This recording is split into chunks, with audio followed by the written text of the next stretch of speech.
Ako te leđa peckaju pri savijanju ili kada podižeš nešto iznad glave, problem često nije samo u mišiću.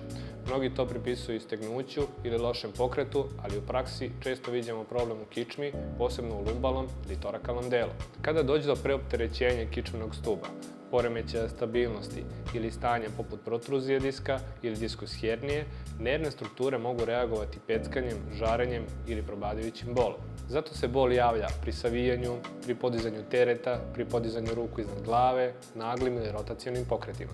Ako se bol ponavlja ili se pojačava pri svakodnevnim aktivnostima, to nije signal koji treba ignorisati. U Spinalnom centru Fizionove specijalizovani smo za oboljenja ili degenerativne promjene na kičmenom stubu. Mi ne lečimo samo mesto bola, već otkrivamo pravi uzrok njegovog nastanka.